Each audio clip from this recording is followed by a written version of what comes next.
Good morning, Abraham. That's better. Excellent.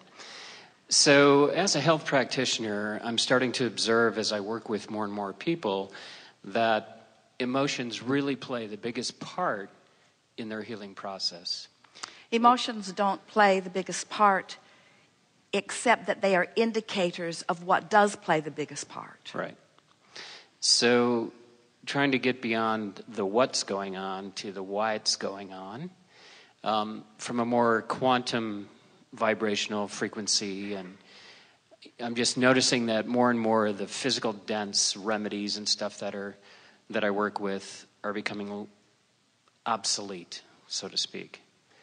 And so as you're a professional in this profession, and you're moving forward and you're making these observations and you're continuing to work with people, and yet the powers that be are negating what the powers that be that you are speaking of are irrelevant. Okay. The powers that be are held within the individual. Right. And that's what we were just talking about here today. The only power that bees that matters at all is the power to align with the fullness of who you are. Right. And when you do, you thrive. Right. So those other powers that bees are powers that want to be. Right. So moving beyond the FDA and the FTC. So and from those this point folks. forward, let's Right. call them the powers that want to be. Okay. Excellent. Right. The wannabe powers, the wannabe, Right. the wannabes.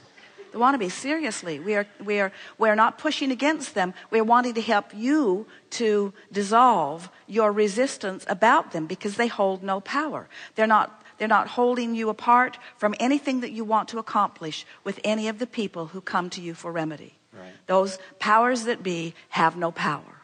Okay. Your client, your patient, your person who has come to you holds all of the power, 100% of it, and you know how to unlock it. Right. So as a practitioner, being able to see energy since I was a very small child, it's more about the energy that I see, kind of like when you're calling people up, and bringing that more and more to the forefront in the practice and the work that I do, and more of the intuitive information that comes through, and kind of stepping my ego out of the way and just let the information come to me. Well, before you go further, we want to hear you further and fully, but we want to stick something in here that will give us a good basis for what comes next. Sure. So if a person is vibrationally out of whack, and that's really what illness is. That's what I see. They're vibrationally out of whack. Life has caused them to ask for more than they are allowing, and they've got a tension, a vibrational tension within them that is evidenced in two ways. The first way is they're sick. Well, that was actually the second way. Showed up second. The first indication was the vibrational indicator of emotion. So if they have stress or frustration or anger or angst, and they don't address it and do something to change the focus that softens that, if they live in the real world with the wannabe powers that surround them, what often they do is they just put up with the tension.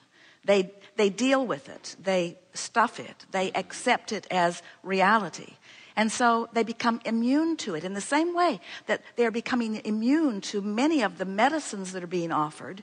They are also immune to their emotional guidance system that is letting them know that there is an attitudinal adjustment that could be helpful. So those are the two primary ways. Now you are indicating, oh, but there's a third way. I can see their energy. And we say, yes, but just as they know they've got negative emotion and they know that they're sick and you can see the condition of their energy, all of those indicators after the fact are just indicators that help you to understand why you're not thriving. But the what to do about it is much better applied before the manifestation than after the manifestation. Right. So the thing that's tricky for you is that if you are interacting with people who come to you after the manifestation, so all the indicators are there. They've got a sickness, check that off the list. They've got negative emotion, which is compounded because they're sick, check that off the list. And their energy looks terrible as you view it, check that off the list. And we say, so what do we have? Well, we've got a sick person on our hands, don't we? But when you say you want to talk about it deeper, we want to talk about it in terms of energy and in terms of energy only. We don't want to talk about the symptoms of the energy. So it doesn't matter what the sickness is, how severe it is, how high or low it is on the death chart that has been, in other words, the mortality chart. How sick are you? Are you going to die? Yes, for sure, you are. You're going to have a croaking experience. The question is, can you gain your vibrational balance? That's the only question. Can you gain your vibrational balance? And talking about the illness, diagnosing the illness, looking at the illness, probing around at the illness, making notes about the illness, anything that has to do with the illness is counterproductive. And in like manner, anything that has to do with acknowledging the emotion is counterproductive too, in the sense that saying to someone, hey, you've got a bad attitude, is no more helpful than saying, hey, I can tell by this diagnosis of tests that you have an illness. What you want to say to them is, you are a vibrational being who has the ability to bring your vibration back into alignment, and I'm going to show you how to do it. And everything else will fall into place. These 3 indicators that I'm aware of, which is the color of your aura, which is the tenor of your emotion, you cranky one, and the diagnosis on my medical chart, all of these things are only indicators of that. And that is what I want to talk about, you say to them. I want to talk about vibration, period.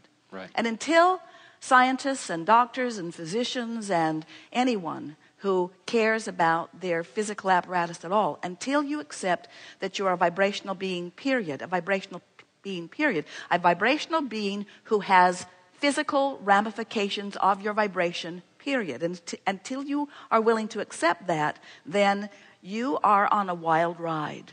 Right. Because when you turn on the television, they will throw at you in an evening of watching television so many remedies that have little or nothing to do with you that your head will begin to spin. Right. Yes. So being in this profession, coming up with a strategy that's leading edge and moving forward and can be a greater assistance to the folks that I work with. What's a good strategy for that? Well, because I tend to, I'm really seeing myself really move away from the more gross physical matter kind of things and help my clients to really understand just what you just said about vibration, and starting at that, have that be the starting point as opposed to living a diagnosis instead of living your experience. The thing that's interesting is that with anyone that you're interacting with, there's the interaction between the two of you going on. But there's a more important interaction going on, and that's the interaction between them and their inner being. That's the interaction between them and who they really are and what they really want and how well they really are. So as a facilitator, your work, your only work that is of real value to your patient is to acknowledge that relationship between them and to let everything you utter be about soothing that. Great. About soothing that. That's all.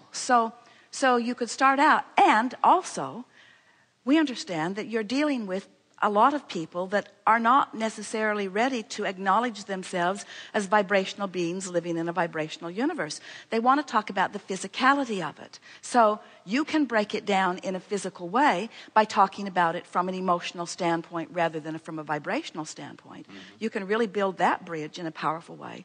But we would, if we were addressing someone and we were seeing them for the first time, we would say, tell me, speaking from your point of view, tell me how you feel. Right. And as they start describing physical symptoms, we would interrupt them pretty soon, within 30 seconds of them beginning to describe what hurts or what isn't functioning right. And we would say, let me clarify. I mean, how do you feel? And they would go on to tell you that the toe is throbbing or whatever is going on physically, and then listen briefly again and say, wait, let me be clear. What I'm really asking is how you feel.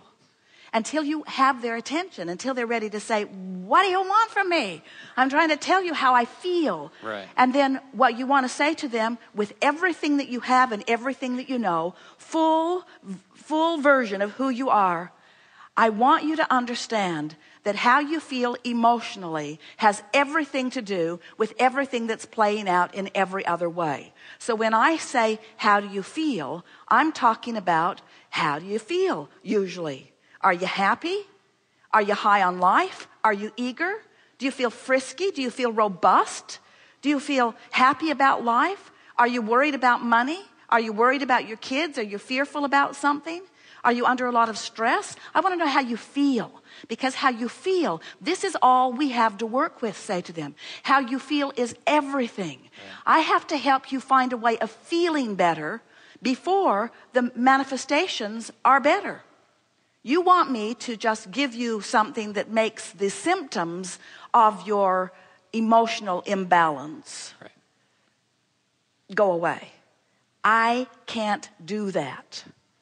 No one can. Look what's going on.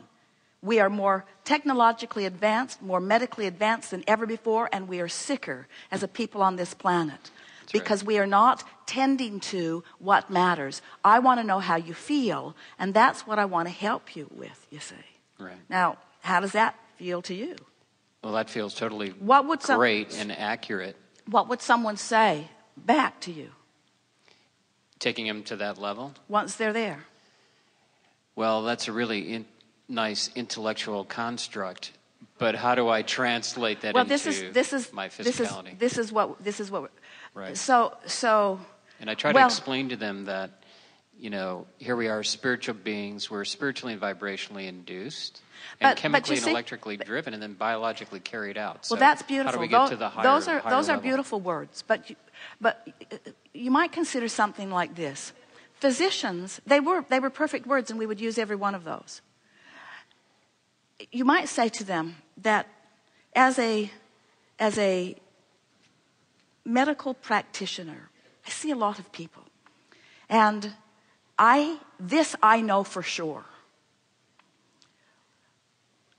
Nothing changes unless there is an emotional shift. Yes.